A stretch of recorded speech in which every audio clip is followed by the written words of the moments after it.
Life is all about experiencing, right? So why not experience it to the fullest by doing the things that we desire most? And that's exactly what I'm doing. Hey y'all, it's your girl Tamia, aka Tuki, aka the Illuminated Goddess, and I'm here today to share with y'all a story. So if you have some time, please take the time out to listen to this story, because I promise you it is very entertaining, like the person who is sharing this story. And here we go. For those of you who know me and don't know me, I just want to say I have always loved to act. Like, I just love entertaining. It's just something about entertaining that just feels so freeing to me. And I just feel like I'm like super great at it anyway. So, hey, why not? Like Jim Carrey said, why not get paid for something that, I just naturally know how to do? But, anyways, so I always said that I've always wanted to act in Tyler Perry movies or TV shows, because I always have loved his movies and TV shows.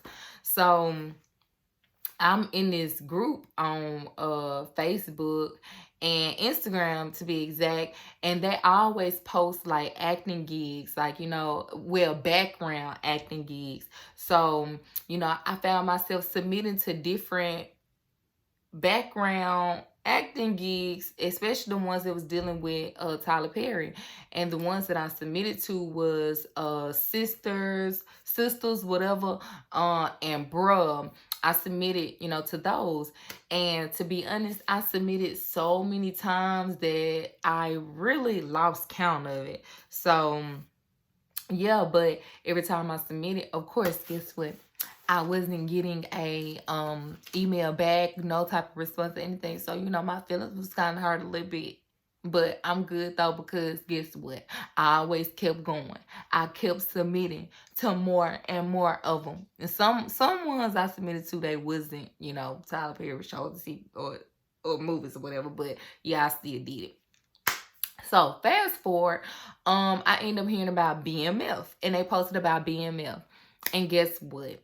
I submitted for it. And you want to know what else happened? They contacted me back and let me know that I was in. I was locked in. All I had to do was come take my rapid COVID test, and we was going to be good to go. Then we was going to film next day, after a couple days after that, or whatever. So got close to the time for me to get ready to go up there to Atlanta, to be exact, to be a part of BMF. The day of that I was gonna leave, I packed, like, I really didn't even have anything together, to be honest. I just like, you know what, I just trust that God gon', God got me, God gon' guide me however, it's supposed to happen. So, I packed up all my stuff in my suitcase, and I got ready. Like, I got ready. So my friend was gonna go with me, and my friend was like, well, do you have somewhere to stay? You got, you gotta have money to pay for food, you gotta have gas, all this type of stuff. So I'm like, I really didn't think about that. I didn't think about it. And so, like, it's like when all that like came up, I like all of a sudden, like, it's like everything, like my whole mood like went down. I like went into this shit, and I'm like, what am I gonna do? What am I gonna do? And I'm like, God, what do I do in situations like this? Like, I was just excited and ready to go, and I just had all the faith, because I felt like my faith was what was gonna get me through everything, like the place to stay, food, all that type of stuff. I just believed it. But then when it was actually brought up to me, like, I went in, and guess what? I didn't go. And because I didn't go, I was very, very sad on the inside. And I just was like, man, I should have went. And I was like, well, maybe it wasn't meant for me to go, because I didn't go. So, like, I ended up making a video. I didn't tell exactly what happened, but, I know I had that feeling, so something had happened. But yeah, here we go. Good morning, y'all. So I have something to say this morning, and I would like to share it with y'all. because I feel like it's very important, like not only to me but to everybody else. So I created an opportunity for myself, and I didn't go through with this opportunity, and I didn't go with this opportunity like at the very last minute, because I let, you know, like at first when I had the opportunity, when it first came to me, you know, I had like great vibes about it, like, and just I didn't think about, anything but, experiencing this opportunity. But the day of this opportunity, I let all other type of thoughts come in my mind, like what if this, just different type of things, like different type of questions that was coming to my mind about this opportunity came in. Like it was from me, from outside sources, just like everything. And I basically let the opportunity just slip right out of my hands. And after that opportunity like passed me by, then I started feeling, a little down on the inside, like, dang, why did I do that? I knew I should have, went through with this opportunity. This is what I wanted to do, but I didn't. And so now I'm feeling some type of way.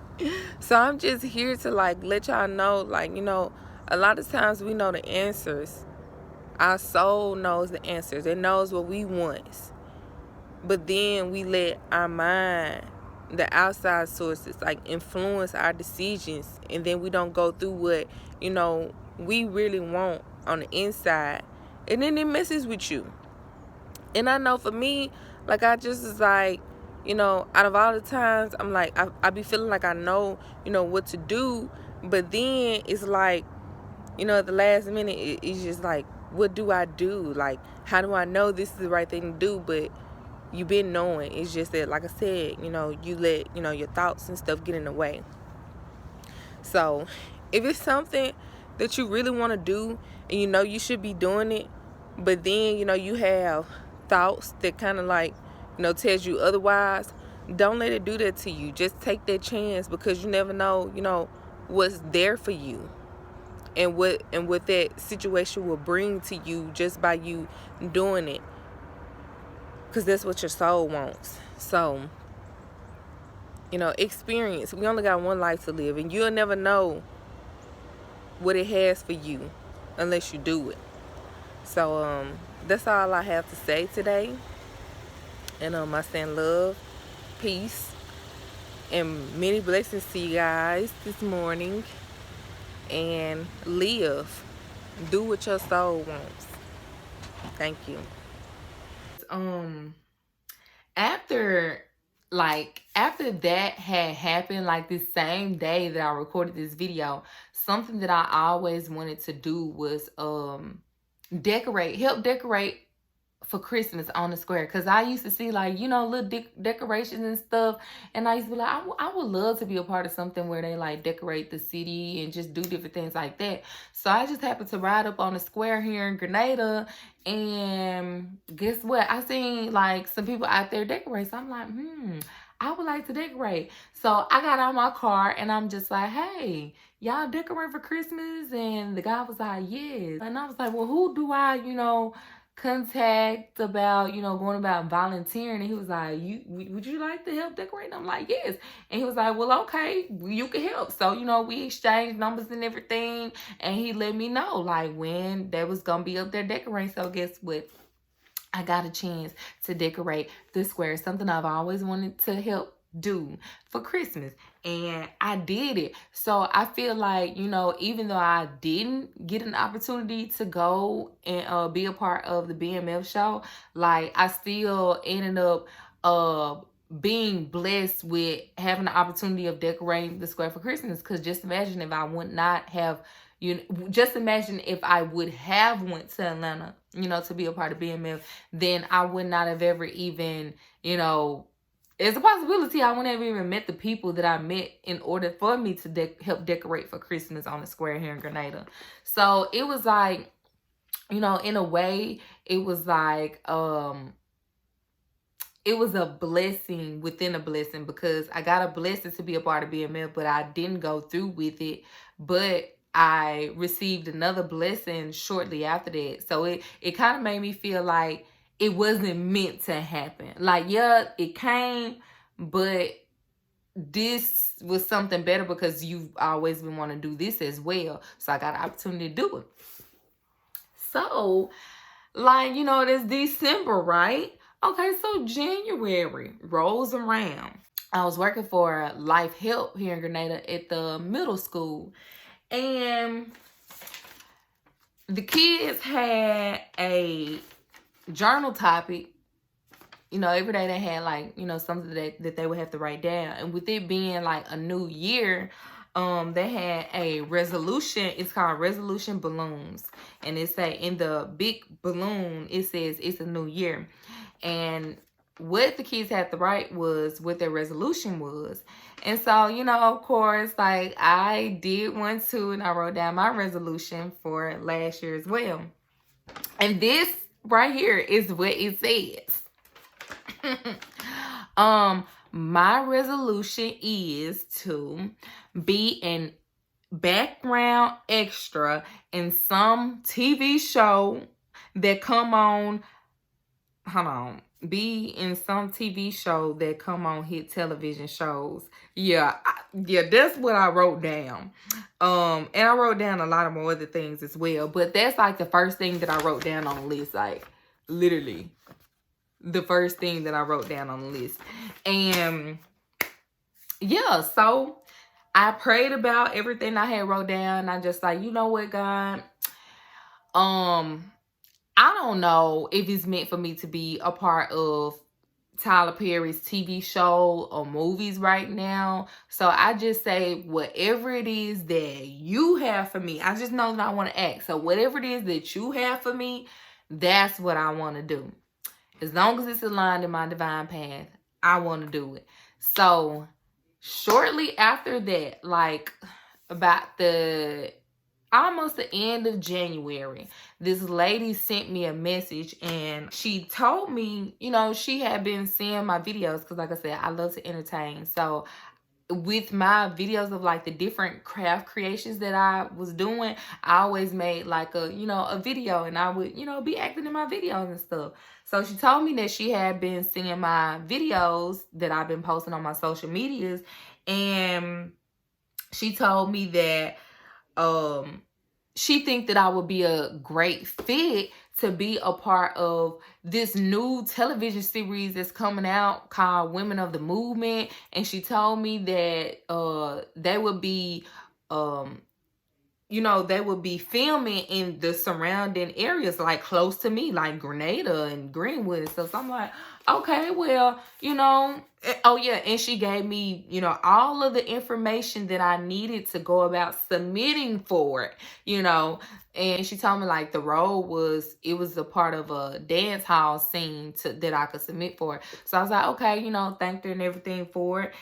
And so I submitted my full body picture, my full body picture, my, you know, chest up picture, and I submitted all my other personal information, like my height, you know, name, all that type of stuff that I needed. I submitted all of it.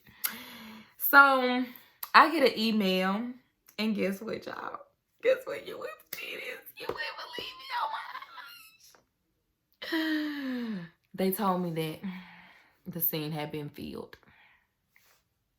Womp, womp, womp. And I was sad. But she did tell me that they will put me on standby. So I'm like, I take that. I take it. Didn't think no more of it, because I'm just like, whatever. You know, like I prayed about, God gonna handle it. If it's meant for me, I know God worked it out. 2 days later, I received the email. And guess what? The lady told me, wait a minute. Oh, foot. I'm on my phone recording. But she said that matter of fact, I'm gonna post it. This is what she said right here. This is what she said.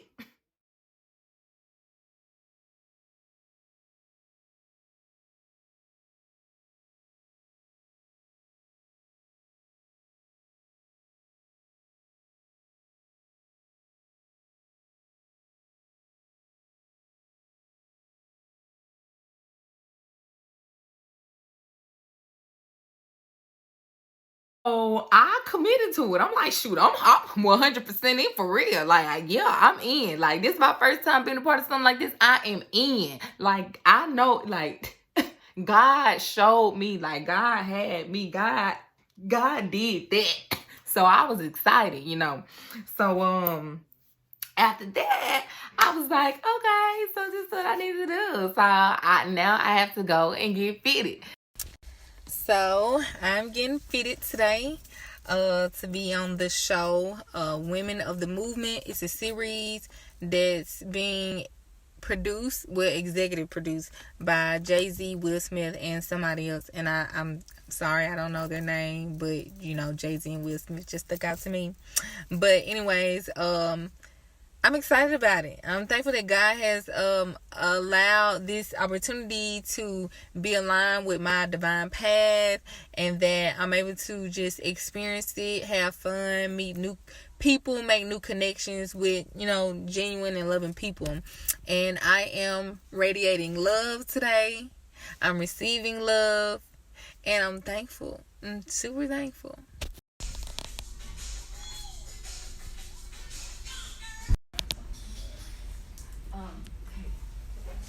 You know, back in the day, they used to wear their dresses like super long. So, yeah, wasn't really able to wear their dress, even though I felt like, because it actually was over my kneecap. Like, it went below my kneecap. So I'm like, it's too short. So, yeah. So, I didn't get an opportunity to wear that dress, but I ended up wearing another type of dress. It fit that era though, so I mean, it looked great to me. And the scenes that I got fitted for that day was for the church scene, which is where Mamie Tia Mobley was going to be speaking at, and the scene for the funeral, which those wasn't in the same day, they was different days, so of course I had to go back. So yeah, that was like my first fitting, so I was excited. Fresh face. Just got up, just washed my face. And I'm gonna put on my clothes and stuff. You did. Okay, so now I'm out here at the gas station in Hawthorne because I'm gonna get me something to eat because I'm hungry. Yeah.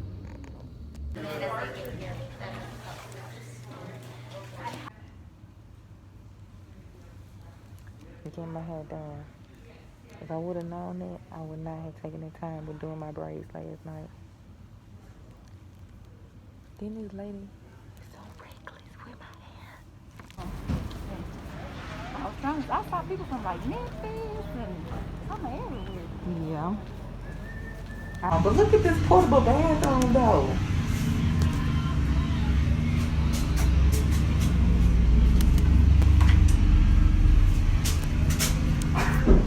I'm all the way back in the 1950s, baby.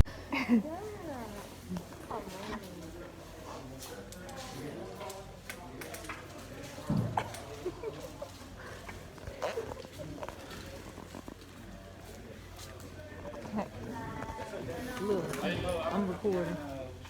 Say hey to the video. Take that off. Okay.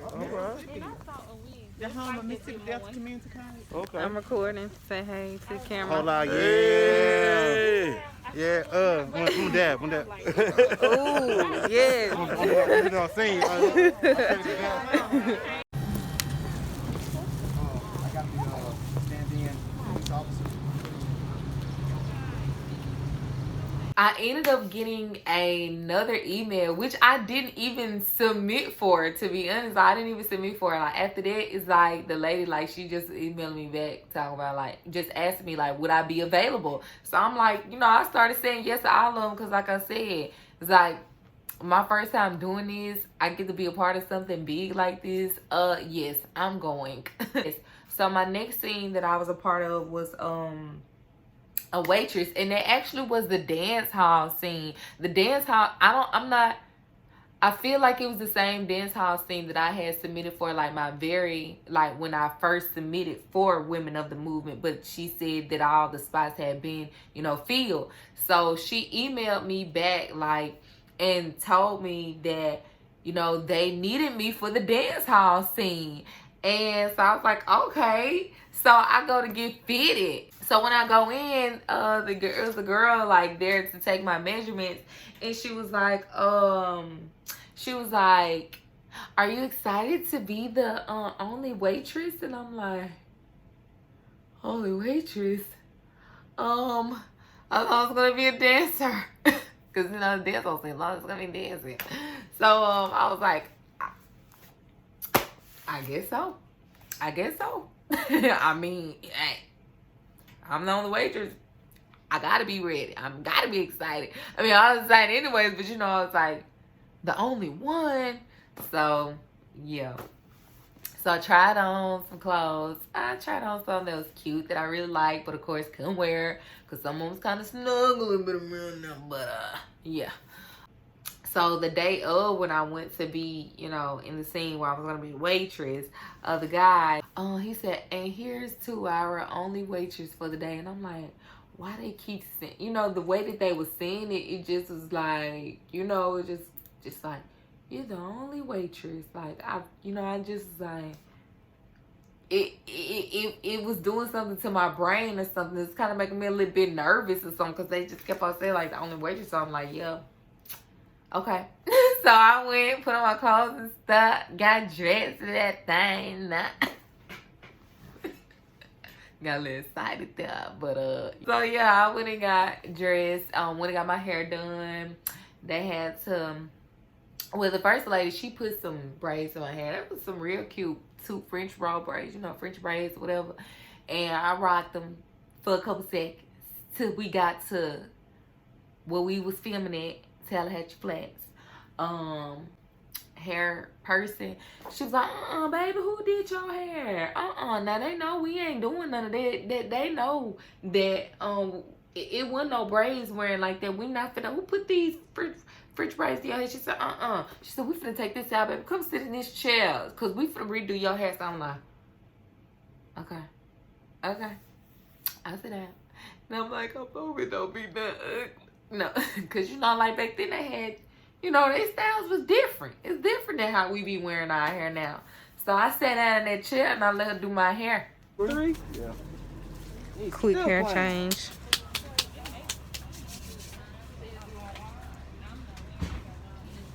Quick. Yeah, yeah. For one thing. And there you go. So, like, you know, they gave us some, of course, like, I got all of my, you know, things that they gave us. So, after we finished getting dressed up and go to makeup department, they put on our makeup, you know, cover my tattoos up, covered all this up. I mean, all of it. Like, I was like, oh, we got some new skin. But yeah, they covered my tattoos up, even on my arm. Like, I got this, and they covered it up. They covered my tattoo. And they also gave us some lipstick, because you know back then they wore lipstick and stuff, so we had to make sure we stayed with our lipstick on.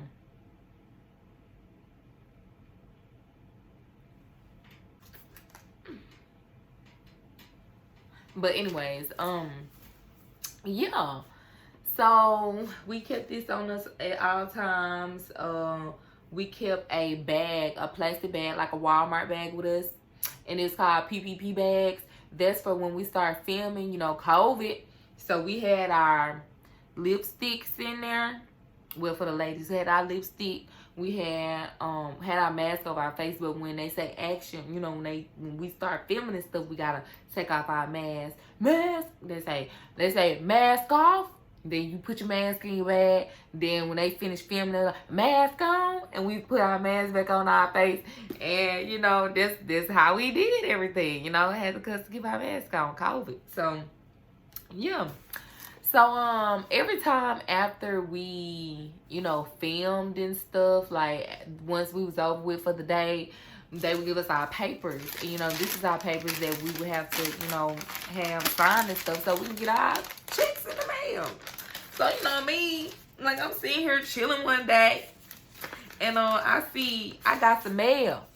And the man said entertainment partners, and I see Hollywood Way, and I see California, and all this type of stuff. So I'm like, ooh, oh my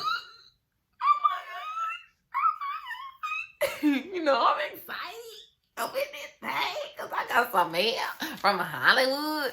Ooh. So yeah, and I got like, so yeah, and they just tell us how much we got paid and all that type of stuff. But like, y'all, like I have so many. Like let me see how many I got. 1, 2, 3, 4,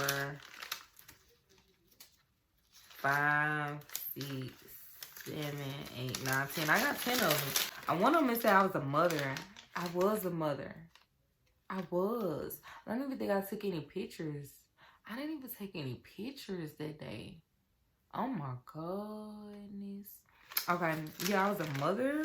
Wow, I forgot all about that one. And I still have everything. Like, we even have to wear these bracelets on our arm. Like, and they have like the specific day. Like, for when we went to go get fitted, we had to wear one of these. We had different colors as well. So they may have said Tuesday, Wednesday, Thursday, Friday. You know, different days of the week. We had to wear these to fit in. And the extra day when we film, but when we got ready to film, of course, like, you know, either cut them off or snatch them off. I snatched mine off. But yeah, but I kept it just for remembrance purposes. This also was the label on one of my clothes that I just so happened to have with me. I don't know how I got it, but I got it. But yeah. I got a business card from out the bathroom because, you know, the bathroom is just so luxury. Like, I may need it one day. Because guess what? You know, since I didn't experience that a luxury portable potty bathroom, I feel like, you know, they'd be like, finally got a piece of that pie. Yeah, that's what I feel like. I'm like, I got a piece of this pot right here, this luxury restroom. I can't go back to no regular, you know, portable potty. Like, I can't go back. I don't want to go back. Don't make me go back. Like, I really enjoyed it. Yeah, I got a chance to pay a patron in a restaurant. Con picker. I was a patron on a train. So I got a chance to meet Mr. Glenn Turman. Mr. Glenn Turman, you know, Glenn from... And I was a stand-in for one of the characters as well. Yeah, it was very fun. I really enjoyed it a lot. It was just so awesome. It was awesome. And I also reached out to like some people that I know of who, you know, is like from my hometown about like acting and stuff, and like, you know, just what I need to look forward to. And I'm just so thankful that they even took the time out to respond back to me and tell me like, you know, what to look forward to, and, you know, just, you know, some tips on what I should do. And I took their tips and I put it into action. But yeah, and it just is so exciting, you know, just being a part of it all. Like, it's very exciting. And I'm just so thankful because, you know, when I just think about it, it's like just how everything lined up from when I wanted to be a part of BMF, being a part of Tyler Perry shows and movies, to just giving it all to God and just telling God, like, God, this is what I want to do. I really want to act. I want to act. I want to entertain. But, you know, I want to do it, you know, as long as it's in alignment, you know, with my divine path in this life, and it's, you know, for my good. So, you know, everything that happens in my life, I just feel like it's for my greater good, because, you know, God only wants what's good, what's love for us, and that's what came to me, and that's what's continuing to come to me. So, you know, now it's like it's kind of challenging for me to even look at anything like a loss, or as, you know, an opportunity missed, because if it was meant to be, then it definitely would happen as it should, as God wants it to. So, you know, this experience was a great experience. It's an experience that I will forever cherish, because it's my first experience on being on actually, you know, television. And it's also streaming. Women of the Movement is also streaming on Hulu. So that's exciting as well, you know. And just, you know, the fact that I'm being a part of it, something that I said, I wanted it to be inspiring. I wanted it to be something that, you know, I wanted to be a part of something great, and I'm a part of something great, a story that actually needs to be told. Because I seen that Emmett Till's mom, she wanted justice for her son, and she may not have received it in a way that she wanted to receive it while she was alive, or who knows, you know, she probably did. But I feel like just through this experience, this show, this series right here, I feel like this is justice in a way, because the world gets to see it again. She wanted the world to see her son's body. She wanted the world to hear about what happened to her son. And they did then, and it carried on throughout the years. You know, some people probably now, a lot of people know about it, and a lot of people don't know about it. But the world has another opportunity to see this again. So I'm thankful to be a part of it. And guess what? This is only the beginning, because it's going down. Huh, bruh?